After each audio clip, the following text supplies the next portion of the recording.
ವಿಷಯಗಳನ್ನು ನಾನು ಸಂಪೂರ್ಣವಾಗಿ ಸ್ವಾಗತಾರ್ಹ ಮಾಡ್ತೀನಿ. ನನಗೂ ಒಂದೊಂದು ಸಲ ಈ ಪೋಕ್ಸೋ ಕೇಸಸ್ಸು ಇವು ನೋಡಿದ್ರೆ ತುಂಬ ಬೇಜಾರಾಗುತ್ತೆ. ಯಾಕಂದರೆ ಆಲ್ಮೋಸ್ಟ್ 70 to 80% ವಿಕ್ಟಿಮ್ಸ್ ಬಂದು SC ST ಅವರೇ ಇರ್ತಾರೆ. ಇದಕ್ಕೆ ನನಗನ್ಸಿದ ಮಟ್ಟಿಗೆ ಮುಖ್ಯ ಕಾರಣ ವಿದ್ಯೆ ಇಲ್ಲದೆ ಇರ್ತಕ್ಕಂಥ.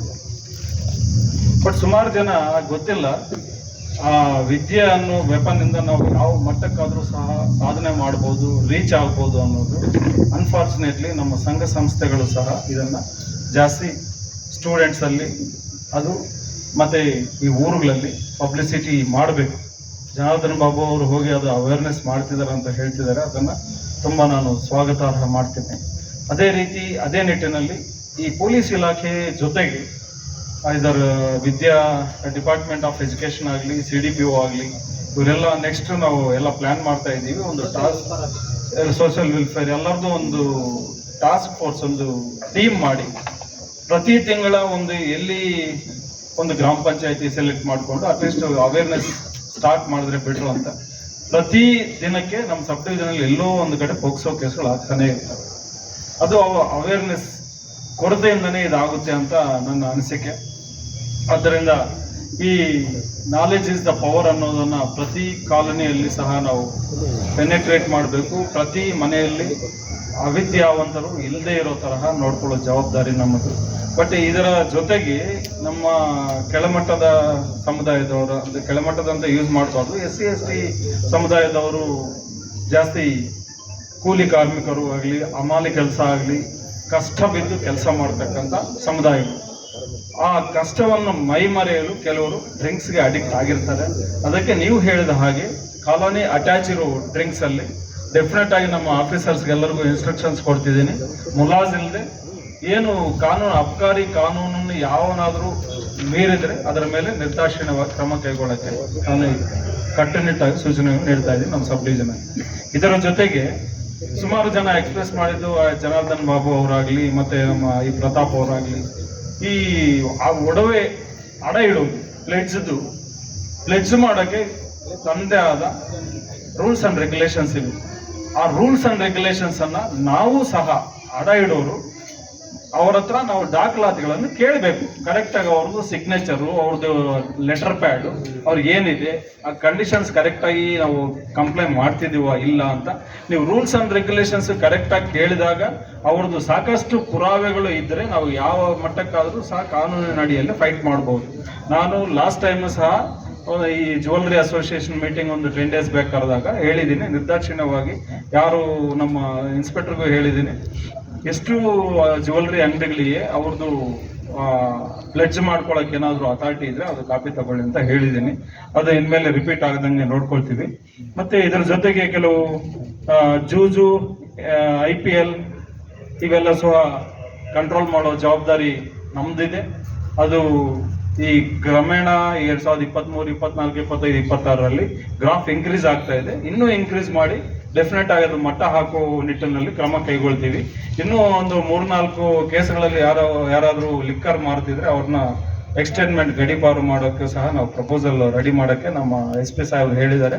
ಅದೇ ಸೂಚನೆಗಳನ್ನು ನಾವು ಸಹ ನಮ್ಮ ಅಧೀನ ಅಧಿಕಾರಿಗಳಿಗೆ ನಾವು ಕೊಟ್ಟಿದ್ದೀವಿ. ಮತ್ತು ಇನ್ನೊಂದು ಏನಂದರೆ, ಈ ಲ್ಯಾಂಡ್ ರೆವೆನ್ಯೂ ಮ್ಯಾಟರ್ಸಲ್ಲಿ ಪೊಲೀಸರಿಗೆ ಅವರದೇ ಆದ ಕಟ್ಟುನಿಟ್ಟಿನ ಬೌಂಡ್ರೀಸ್ ಇವೆ. ಅದನ್ನು ದಾಟಿ ನಾವು ಸಹಾಯ ಮಾಡೋಕ್ಕೆ ಕಷ್ಟ ಆಗ್ತದೆ. ಅದನ್ನು ಕೆಲವರು ನಮ್ಮ ಮೇಲೇ ವಿಡಿಯೋ ಮಾಡಿಕೊಂಡು ನಮ್ಮ ಮೇಲೆ ಕೋರ್ಟ್ಗೆ ಹೋಗಿರೋ ಸಂದರ್ಭಗಳು ಜಾಸ್ತಿ ಇವೆ. ಬಟ್ ಕರೆಕ್ಟಾಗಿ ಗೈಡ್ ಮಾಡ್ತೀವಿ. ಅದರ ಪ್ರಕಾರ ನೀವು ಏನು ಪರಿಹಾರ ಎಲ್ಲಿ ಕಂಡ್ಕೋಬೋದು ಅಲ್ಲಿ ಕಂಡ್ಕೋಬೇಕಾಗುತ್ತೆ. ಬಟ್ ದುರಾದೃಷ್ಟವಶಾತ್ತು ಕೆಲವು ಗ್ರಾಮೀಣ ಪ್ರದೇಶಗಳಲ್ಲಿ ಉದ್ರೇಕಕ್ಕೊಳಗಾಗಿ ಕೆಲವು ಕ್ರಿಮಿನಲ್ ಪ್ರಕರಣಗಳು ಸಹ ದಾಖಲಾಗ್ತಾ ಇದ್ದಾವೆ. ಅದು ಗೊತ್ತಾಗಬೇಕು ಜನರಿಗೆ. ನಾವು ಜಗಳ ಮಾಡ್ಕೊಳ್ಳೋದ್ರಿಂದ, ಪೊಲೀಸ್ ಸ್ಟೇಷನ್ಗೆ ಹೋಗೋದ್ರಿಂದ ನಮ್ಮ ಸಮಸ್ಯೆ ಬಗೆಹರಿಯಲ್ಲ. ಅದು ಏನಾದರೂ ಸಾಧ್ಯ ಆದರೆ ಯಾರಾದರೂ ಗ್ರಾಮದಲ್ಲಿ ಹಿರಿಯರು ಇಲ್ಲ ಪೊಲೀಸ್ ಯಾರಾದರೂ ಒಳ್ಳೆಯ ಅಧಿಕಾರಿಗಳಿದ್ರೆ ಅವ್ರು 2 ಪಾರ್ಟಿ ಕರೆಸ್ಬಿಟ್ಟು ಅವ್ರಿಗೆ ತಿಳಿ ಹೇಳಿ ಈ ಥರ ಪರಿಹಾರ ಕಂಡುಕೊಡ್ಬೋದು. ಬಟ್ ಸುಮಾರು ಜನ ನಾನು ಅಬ್ಸರ್ವ್ ಮಾಡ್ತಿದ್ದೀನಿ, ಫಿಸಿಕಲ್ ಪೊಸಿಷನ್ ಒಬ್ಬರು ಇರ್ತಾರೆ, ಡಾಕ್ಯುಮೆಂಟ್ಸ್ ಬೇರೆಯವರು ಇರ್ತಾರೆ. ಅವರು ನಮಗೆ ದಾಖಲಾತಿ ಇದೆ ನೀವು ಬಿಡಿಸ್ಕೊಡಿ ಅಂತ ಹೇಳ್ತಾರೆ.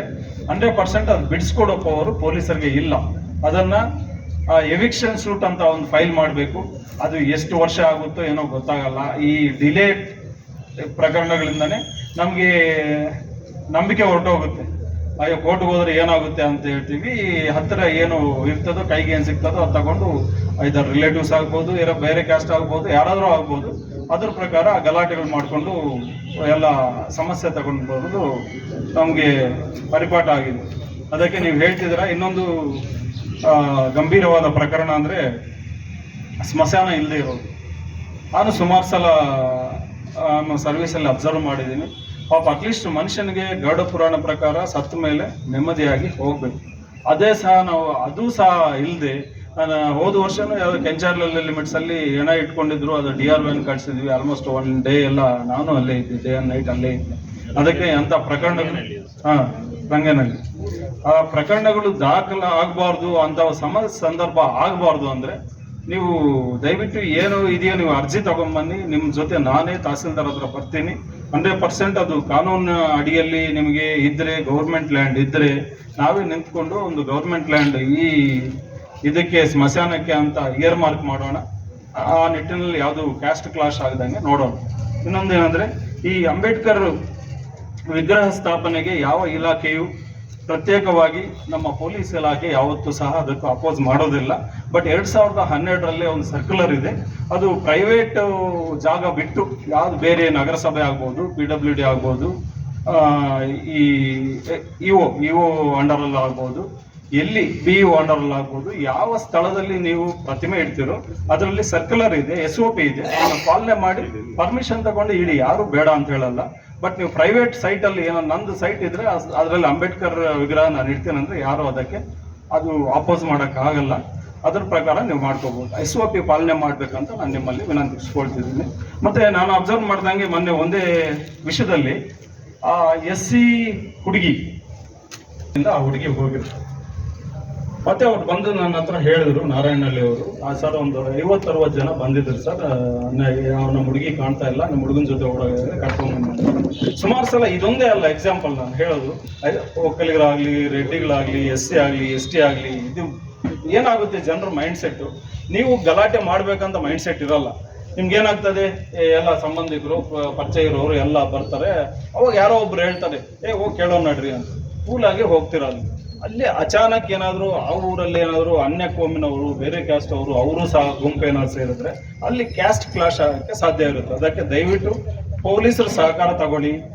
ಅದು 18 ಇಯರ್ಸ್ ಆದಮೇಲೆ ಮೇಜರ್ ಇರ್ತಾರೆ, ಅವರಿಗೆ ಸಂಪೂರ್ಣ ಅಧಿಕಾರ ಇರ್ತದೆ, ಎಲ್ಲಿ ಬೇಕಾದರೂ ಹೋಗ್ಬೋದು. ಕಾನೂನು ಆಗಿದೆ.